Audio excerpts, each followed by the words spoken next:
नमस्कार, अपना प्रदेश उत्तर प्रदेश देख रहे हैं आप। मैं हूं आपके साथ पूजा मोहन पांडे। खबरों की शुरुआत करते हुए सबसे पहले आपको बताते हैं कि भारतीय जनसंघ के संस्थापक सदस्य डॉक्टर श्यामा प्रसाद मुखर्जी की आज पुण्यतिथि है। इस मौके पर मुख्यमंत्री योगी आदित्यनाथ आज लखनऊ के सिविल हॉस्पिटल पहुंचे, जहां उन्होंने डॉक्टर श्यामा प्रसाद मुखर्जी के निर्वाण दिवस पर पुष्पांजलि कार्यक्रम में सबको श्रद्धांजलि दी है। सीएम योगी ने श्यामा प्रसाद मुखर्जी की प्रतिमा पर माल्यार्पण किया। इस दौरान सीएम योगी श्यामा प्रसाद के बलिदान को याद करते हुए कहते नजर आए कि श्यामा प्रसाद ने भारत को एकता और अखंडता का पाठ पढ़ाया है। वो आज चरितार्थ होते दिखाई दे रहे हैं। विकास की मुख्य धारा के साथ पूरे जम्मू कश्मीर को जोड़ने का जो एक कार्यक्रम वर्तमान में चल रहा है और भारत के संवैधानिक प्रावधानों के अंतर्गत हर एक नागरिक को संविधान प्रदत्त अधिकार वहां पे प्रदान किए जा रहे हैं। यही तो सपना डॉक्टर श्यामा प्रसाद मुखर्जी जी का था।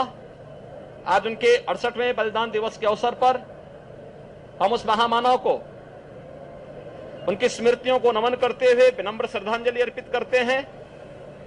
भारत की एकता और अखंडता का जो पाठ उन्होंने पढ़ाया, आज वे संकल्प चरितार्थ हुए हैं, होते हुए दिखाई दे रहे हैं और एक भारत श्रेष्ठ भारत की परिकल्पना आज साकार होती हुई दिखाई दे रही है। यही डॉक्टर मुखर्जी के प्रति भारत राष्ट्र की विनम्र श्रद्धांजलि है। धन्यवाद। मुख्यमंत्री योगी आदित्यनाथ आज ऑनलाइन स्वरोजगार संगम कार्यक्रम की शुरुआत करेंगे। इस दौरान सीएम योगी 30,000 नई एमएसएमई इकाइयों को 2500 करोड़ रुपए से ज्यादा का लोन वितरित करने वाले हैं। इसके अलावा सीएम एक जनपद एक उत्पाद सामान्य सुविधा केंद्र योजना के ऑनलाइन रूपांतरण का भी शुभारंभ करेंगे। इस योजना के तहत 9 जनपदों में निर्मित किए जाने वाले सामान्य सुविधा केंद्रों का ऑनलाइन शिलान्यास होगा। सरकार का दावा है कि एमएसएमई सेक्टर के तहत बड़े पैमाने पर रोजगार सृजित होंगे। राज्य में एमएसएमई इकाइयों के लिए ये ऋण वितरण कार्यक्रम आयोजित किया जा रहा है। सीएम योगी की अध्यक्षता में बीजेपी कार्यालय पर मंगलवार को देर रात सीएम योगी भी इस बैठक में शामिल रहे। बीएल संतोष की अध्यक्षता में यह बैठक हुई थी। इस बैठक में बीजेपी राष्ट्रीय संगठन महामंत्री बीएल संतोष के अलावा दोनों डिप्टी सीएम भी मौजूद रहे। इस बैठक में आगामी चुनावों के लिए 300 पार का नारा दिया गया है। बंगाल चुनाव से सीखने की बात भी कही गई है। बताया जा रहा है कि बीजेपी इस नारे के साथ चुनावी रण में उतरने वाली है। तो वहीं देर रात हुई इस बैठक के बाद आज सुबह बीएल संतोष दिल्ली रवाना हो गए।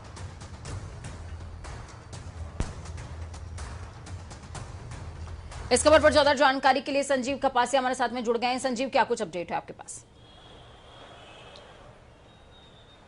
बिल्कुल पूजा, देखिए इस पूरी बैठकों का जो 2 दिन का दौर था, इसका लब्बो-लुआब यही है कि जो बंगाल में चुनाव हुए उनसे सीख लेने की जरूरत है। बंगाल में जिस तरीके का अति आत्मविश्वास में भाजपा रही और उसके बाद 70 से 75 सीटों पर सिमट गई, उसकी पुनरावृत्ति उत्तर प्रदेश में ना हो, इसके लिए आला कमान गंभीर है। साफ तौर पर एकजुटता की बात कही गई, रूठों को मनाने का दौर चला। लक्ष्मीकांत वाजपेयी जो 2014 के लोकसभा चुनावों के हीरो रहे, उनको बुलाया गया, उनको एमएलसी बनाए जाने की चर्चा है। इसके अलावा कृष्णा पटेल जो अनुप्रिया पटेल की मां है, उनको एमएलसी बनाए जाने की चर्चा है। यानी छोटों दलों के साथ जातिगत समीकरणों को साधने के बाद पूरी तैयारी के साथ भाजपा 2022 के विधानसभा चुनावों में उतरेगी। कल केशव प्रसाद मौर्य के यहाँ मुख्यमंत्री योगी आदित्यनाथ पहुंचे। यानी पूरे सिनेरियो की बात करें पूजा, तो एकजुटता दिखाने की कोशिश है, एक सूत्र में बंधकर चुनाव लड़ने की कोशिश है। और जिस तरीके की चुनौती उत्तर प्रदेश में है, खासतौर से समाजवादी पार्टी की बात करें, जिस तरीके की जो पब्लिक में इमेज थी ममता बनर्जी की, उस तरीके की इमेज अखिलेश यादव की उत्तर प्रदेश में वर्तमान में है। आप समझिए कि मुस्लिम जो मतदाता है, यादव जो मतदाता है, पूरी तरीके से समाजवादी के साथ खड़ा है। तो कहीं ना कहीं भारतीय जनता पार्टी इस बात पर चिंता जाहिर करती है कि कहीं वोटों का पोलराइजेशन ना हो। इसको रोकने के लिए भारतीय जनता पार्टी जातिगत जो समीकरण है उनको साधने की पूरी कोशिश में है। पूजा, ठीक है, बहुत बहुत शुक्रिया संजीव हमारे साथ जुड़ने के लिए, अहम जानकारी साझा करने के लिए। खबरों में आगे बढ़ेंगे। धर्म परिवर्तन कराने के मामले में एटीएस नोएडा की टीम ऑपरेशन को लीड कर रही है। 2 लोगों की गिरफ्तारी के बाद अब टीम धर्म परिवर्तन कराने वाले हर व्यक्ति की तलाश कर रही है। इसके लिए नोएडा से आई टीम ने लखनऊ और कानपुर में डेरा जमा लिया। तो वहीं मंगलवार को टीम ने फतेहपुर जाकर डॉक्टर मोहम्मद उमर गौतम के परिजनों से भी पूछताछ करी थी। आदित्य के यहां जाकर उसके परिजनों से भी पूछताछ करते नजर आए। नोएडा एटीएस की टीम के सहयोग में लखनऊ और कानपुर एटीएस को भी लगाया गया है। आपको बता दें कि मोहम्मद उमर गौतम और काजी जहांगीर को गिरफ्तार किया गया था। दोनों ने 1000 से ज्यादा लोगों के धर्म परिवर्तन की बात कबूली थी। एटीएस सूत्रों के मुताबिक ये आंकड़ा 1000 से बहुत ज्यादा है। टीम अब उन सभी लोगों की तलाश कर रही है जिन्होंने धर्म परिवर्तन करवाया है। इस खबर पर ज्यादा जानकारी के लिए हैदर अली हमारे साथ गाजियाबाद से जुड़ चुके हैं। हैदर, क्या कुछ अपडेट है पूरे मामले में? आपके पास कार्रवाई कहां तक पहुंची है?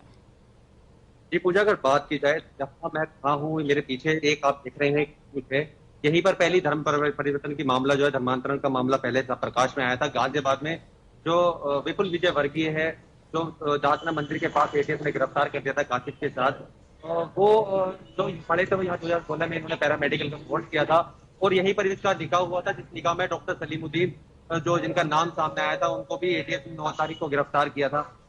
11 तारीख को जेल भेजा गया था। धर्मांतरण की जो पहली एफआईआर उसके बाद से लगातार लखनऊ में भी एटीएस ने छापेमारी की है। वहां भी ऐसे धर्मांतरण वाले को गिरफ्तार किए गए हैं। कहीं ना कहीं मुझे लगता है कि चुनाव से आने से पहले योगी आदित्यनाथ की जो टीम है, जो उत्तर प्रदेश सरकार है, पूरे एक्शन मोड में है। वो चाहती है कि ऐसे लोगों का खासकर सफाया हो सके। और देखा जाए एटीएस गाजियाबाद के अलग अलग जिलों में भी अपनी नजर गड़ाए बैठी है, जो ऐसे मामलों में लिप्त है। हालांकि जब कल ये 2 महीने के पैरोल पर डॉक्टर सलीमुद्दीन छुटकर आए हैं, तो जो विपुल का निकाह हुआ है, विपुल के निकाह में इनका गवाही भी है, इन्होंने गवाह बने हैं उस निकाह के अंदर। और इनसे भी जांच की पूछताछ की जा रही है और पता किया जा रहा है कि इनके साथ कौन से ऐसे लोग थे, इनके उमर गौतम से इनके कोई ताल्लुकात तो नहीं है या इनके कोई आपस में कनेक्शन तो नहीं है। इससे हो सकता है कि धर्म परिवर्तन का बहुत बड़ा मामला प्रकाश में आ सकता है कि इसकी जड़ें जो है वो कहीं ना कहीं एटीएस के संभालने में लगी हुई है और कहीं ना कहीं जड़ों का जिक्र आपने किया है हैदर, तो कानपुर का जिक्र करना भी लाजमी है। कानपुर में भी इस समय एटीएस की टीम मौजूद है और लगातार कार्रवाई चल रही है। अभिनव हमारे साथ मौजूद है। अभिनव, क्या कुछ अपडेट है आपके पास? जी पूजा, बिल्कुल आपको बता दूं कि एटीएस की जांच में जब ये खुलासा हुआ कि मोहम्मद उमर ने फतेहपुर और कानपुर में कई अपनी सभाएं की थी, तो लगातार अब एटीएस ने कानपुर में डेरा डाल रखा है। एटीएस इसके पहले भी 2017 में एक खुलासा कर चुकी थी, जिसमें आईएसआईएस के खुरासान मॉड्यूल का खुलासा हुआ था और जाजमऊ के एक इस्लामिक संगठन का नाम आया था। तो इसके बाद अब एटीएस की रडार पे कई ऐसे लोग हैं जिनको ये मतलब एक जानकारी मिली है एटीएस को कि शायद इन्हीं जो इस्लामिक संगठन का नाम आया था आईएसआईएस से जुड़े हुए, इसी ने शायद मोहम्मद उमर की भी कानपुर में सभाएं कराई। लेकिन इस पूरे मामले में कानपुर पुलिस की एक बहुत बड़ी लापरवाही सामने आई। जिस तरह से आदित्य को अब्दुल्ला बनाया गया, तो आदित्य के पिता ने कानपुर की कल्याणपुर पुलिस को सूचना दे दी थी कि उनको दस्तावेज मिल गए हैं कि उसका धर्म परिवर्तन करा दिया गया है और वो केरल में रह रहा है, और उसने अपनी सांकेतिक भाषा में अपनी माँ से पूरी बातें बता दी हैं वीडियो कॉल के जरिए। लेकिन इसके बाद भी कल्याणपुर पुलिस ने इस पर कोई भी कार्रवाई नहीं करी। अंततः अब एटीएस ने उसको बरामद किया, जिसके बाद अब एटीएस को उसके कानपुर के कनेक्शन के खुलासे मिले हैं, जिसके बाद अब एटीएस के साथ ही साथ कानपुर की पुलिस भी सक्रिय हो गई है। जी पूजा। ठीक है, बहुत बहुत शुक्रिया आपका भी, और हैदर आपका भी बहुत बहुत शुक्रिया हमारे साथ जुड़ने के लिए, हम जानकारी ग्राउंड जीरो से साझा करने के लिए। अपना बहुत ख्याल रखिए। तो वहीं इस पूरे मामले में गिरफ्तार उमर गौतम उर्फ श्याम प्रताप सिंह का पुराना वीडियो भी सामने आया है, जिसमें वो इस बात को कबूल कर रहा है कि कैसे वो इस्लाम धर्म से प्रभावित हुआ और अन्य लोगों को इस्लाम अपनाने में मदद करी है। इस पुराने वीडियो में उमर गौतम कहता नजर आ रहा है कि इस्लामिक दावा सेंटर में महीने में औसतन 15 से ज्यादा लोगों का धर्मांतरण डॉक्यूमेंट किया जाता है। इतना ही नहीं, उसने इस्लामिक दावा सेंटर जामिया दिल्ली में करीबन 1000 लोगों के धर्मांतरण संबंधी डॉक्यूमेंट जारी भी किए हैं।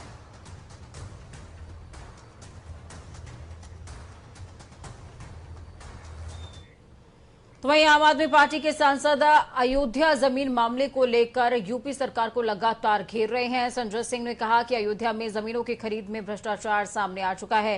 9 दिन गुजरने के बाद हर खरीद में गवाह बने ट्रस्ट के सदस्य अनिल कुमार मिश्रा के खिलाफ कोई कार्रवाई नहीं हुई। संजय सिंह ने कहा कि जितनी भी नजूल की जमीन ट्रस्ट को बेची गई है, उसे मंदिर निर्माण के लिए फ्री में मुहैया कराया जाए और भगवान राम के नाम पर भ्रष्टाचार करने वाले भाजपा नेताओं और ट्रस्ट के पदाधिकारियों से वसूली करके उन्हें जेल भेज दिया जाए। संजय सिंह ने बीजेपी पर आरोप लगाते हुए कहा कि सरकारी जमीन जिसे बगैर फ्री होल्ड कराए उसका मालिकाना हक किसी को प्राप्त नहीं हो सकता। फिर भी भाजपा नेताओं और ट्रस्ट के पदाधिकारियों की मिली भगत से सरकारी जमीन को करोड़ों रुपए में खरीदा और बेचा गया है। कोरोना संक्रमण के कम होते राज्य सरकार ने स्कूल खोलने की तैयारियां भी शुरू कर दी हैं। कक्षा 9 से लेकर 12 तक की कक्षाएं चलाने के लिए अभिभावकों से राय ली जा रही है। यूपी बोर्ड के सचिव दिव्यकांत शुक्ल ने सभी जिला विद्यालय निरीक्षकों को पत्र लिखते हुए कहा कि अभिभावकों से सहमति पत्र लेकर इसकी पूरी रिपोर्ट दी जाए। आपको बता दें कि राज्य सरकार ने कोरोना संक्रमण बढ़ने के कारण मार्च में ही स्कूल बंद कर दिए थे। इससे पहले पिछले वर्ष मार्च में लॉकडाउन की वजह से स्कूल बंद किए गए थे और कोरोना संक्रमण कम होने पर अक्टूबर में कक्षा 9 से 12 तक के स्कूल खोल दिए गए थे। तो वहीं प्री बोर्ड में हाई स्कूल और इंटरमीडिएट की परीक्षा भी निरस्त हो गई थी।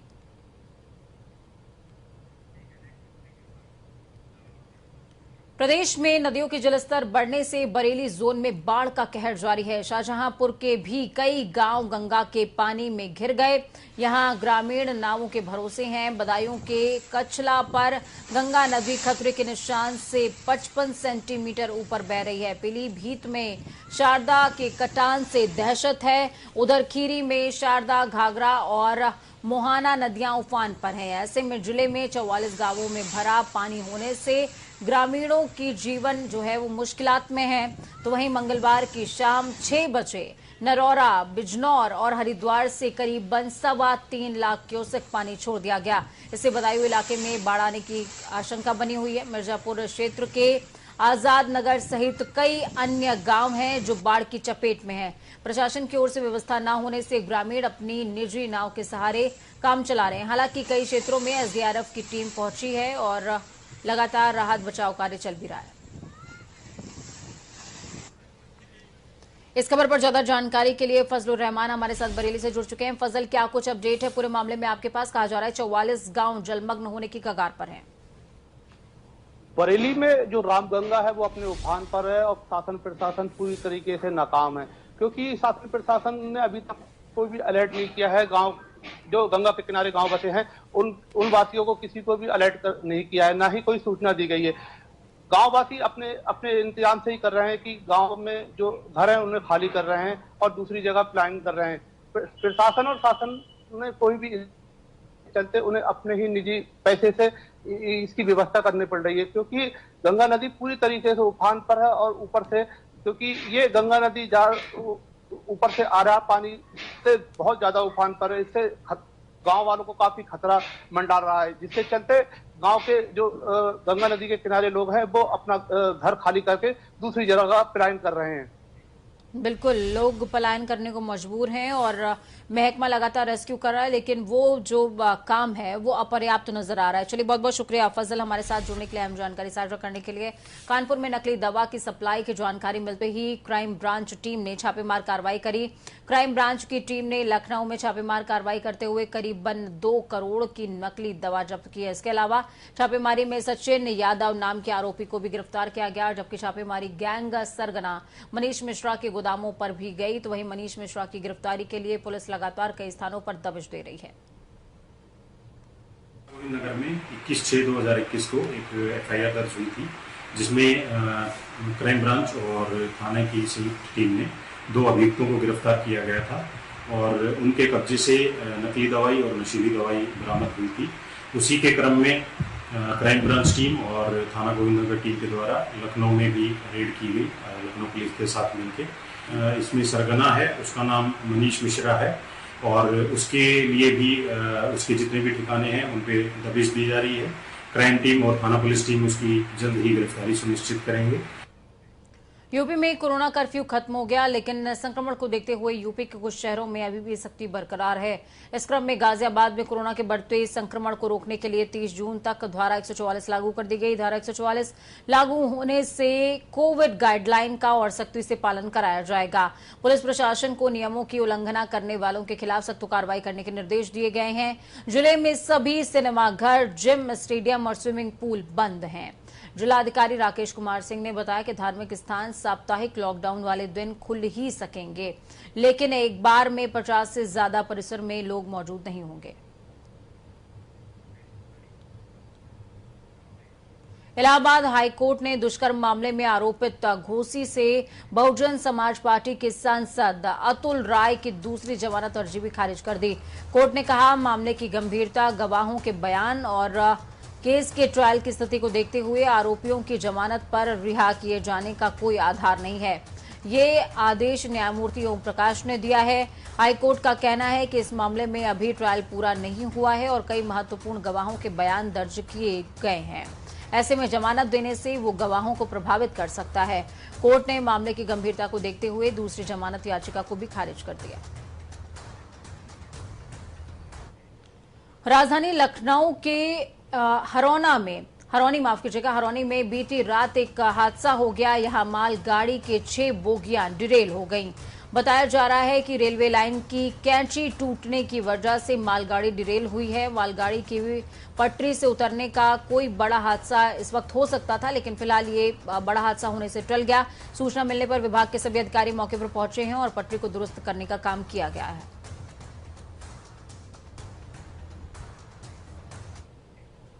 तो वहीं कोरोना संक्रमण को लेकर के एक अच्छी खबर है कि कई क्षेत्र ऐसे हैं जहां पर कोई केस नहीं मिला, जबकि इसके अतिरिक्त 43 जिले ऐसे रहे जहां नए केसेस की संख्या 5 से भी कम दर्ज की गई है। प्रदेश के एक महोबा जिले में बीते कल की तरह आज भी कोई नया केस नहीं मिला है और कोई सक्रिय मामला नहीं मिला। अगर 3 दिनों तक ऐसी स्थिति बनी रहती है तो मानक के अनुसार महोबा कोरोना मुक्त जिला घोषित कर दिया जाएगा।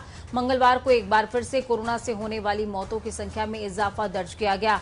आज प्रदेश में 59 लोगों ने कोरोना संक्रमण से अपनी जान गंवाई। प्रदेश में बीते 24 घंटे में 255 नए केस सामने आए हैं। यहां पर वक्त छोटे से ब्रेक का। ब्रेक के उस पार खबरों का सफर लगातार जारी है। बने रहिए जनता टीवी के साथ, क्योंकि हमें आपकी ताकत। नमस्कार।